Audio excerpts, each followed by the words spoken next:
Le Mali, où le chef de la junte Assimi Goïta est réapparu hier aux côtés de l'ambassadeur russe en poste à Bamako, 3 jours donc après les premiers combats qui ont opposé l'armée d'un côté aux djihadistes du JNIM alliés à des rebelles Touaregs de l'autre.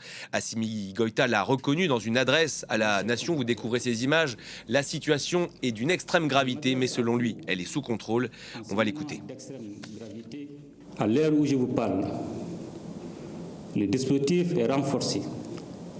La situation est maîtrisée et les opérations de ratissage, de recherche, d'exploitation du renseignement et de sécurisation se poursuivent.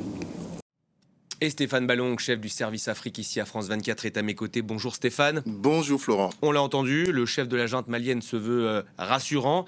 Ça correspond à la réalité sur le terrain. Quels leviers sont à la disposition du pouvoir pour reprendre le contrôle?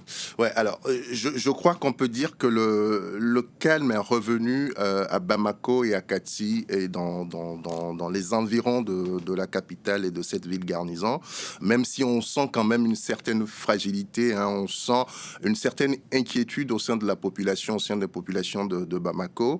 Dans le nord et le centre du pays, la situation est bien plus compliquée, hein. L'armée malienne a perdu plusieurs positions stratégiques, notamment la ville de Kidal. De manière générale, on reste dans une situation, comme le dit lui-même Assimi Goïta, d'une extrême gravité. Les partenaires russes du Mali ne disent pas autre chose, hein. Le porte-parole du Kremlin qui a pris la parole, c'est son job, hier disait à peu près la même chose. Il disait que la situation était difficile. Il laissait entendre que plus que laisser entendre, il affirmait que les rebelles et les groupes djihadistes étaient en train de se regrouper, sous-entendu pour repartir à l'offensive. D'ailleurs, le porte-parole du Front de libération de l'Azawad, les rebelles, qui s'est exprimé ce matin chez nos confrères de l'AFP, l'a dit, leur objectif, c'est de prendre le contrôle de plusieurs autres villes, en plus de Kidal, c'est d'aller chercher des villes comme Menaka, Gao et Tombouctou, qui forment finalement les principales villes de ce territoire qu'ils appellent l'Azawad. La question de fond qui se pose au moment où nous parlons, Florent, vous et moi, c'est de savoir comment vont réagir les autorités de Bamako. Est-ce qu'ils vont pouvoir remobiliser les troupes, les remotiver et surtout comment va se passer le partenariat avec les Russes dans un contexte où on est en foi avec les voisins. Donc la question que vous posez est tout à fait pertinente. De quels leviers vont utiliser les autorités maliennes pour reprendre un peu la main sur la situation, si vous voulez?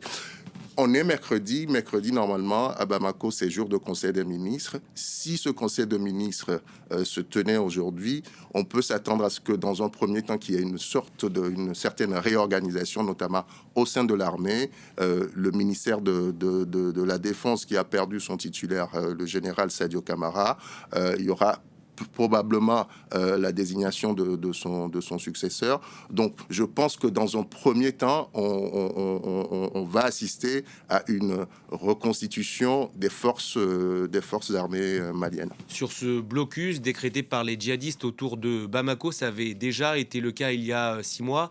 En quoi les deux situations sont différentes? Mais on est dans un contexte bien plus compliqué que la fin de l'année dernière. Le pays vient de subir une série d'attaques simultanées sur plusieurs endroits du territoire, attaques d'une ampleur et d'une violence inédite. Le pouvoir de Bamako est fragilisé, les populations sont ébranlées.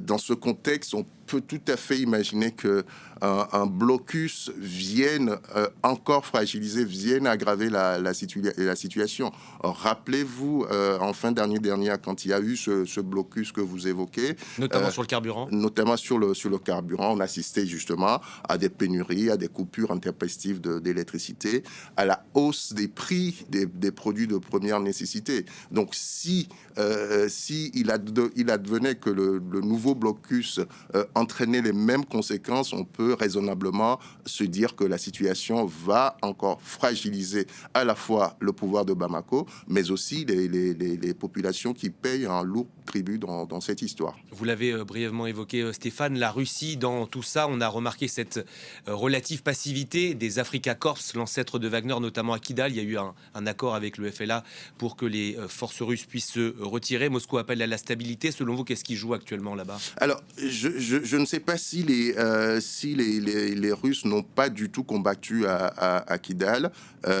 parce que quand vous écoutez le porte-parole du Kremlin, hier, il le disait, Afrika Korps a perdu des hommes.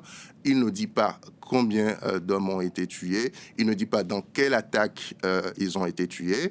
Est-ce que c'est à Bamako? Est-ce que c'est à Gao? Est-ce que c'est à Kidal? On ne le sait pas. C'est peut-être un accord après avoir perdu les soldats et pour éviter des pertes supplémentaires. Ouais. Effectivement, mais de fait, un accord a été conclu avec les rebelles notamment, mais aussi le JNIM, pour que les Russes puissent sortir de Kidal sans effusion de sang. La question, c'est qu'est-ce qui a été négocié, qu'est-ce qui a été dealé dans cet accord. On peut, dans ces conditions, se questionner sur l'avenir même du partenariat. Le porte-parole du FLA que je citais tout à l'heure, il le dit à nos confrères de l'AFP. Notre objectif est que la Russie se retire définitivement de l'Azawad, comprenez la région nord dont il revendique l'indépendance, et même au-delà du Mali. Hier, les autorités maliennes et les partenaires russes ont fait une conférence de presse où ils ont tenu à confirmer la solidité de leur relation et confirmer la poursuite de leur partenariat. Cette junte malienne, elle est aujourd'hui isolée à l'international dans la région. Elle est en tout cas fâchée avec bon nombre de ses voisins.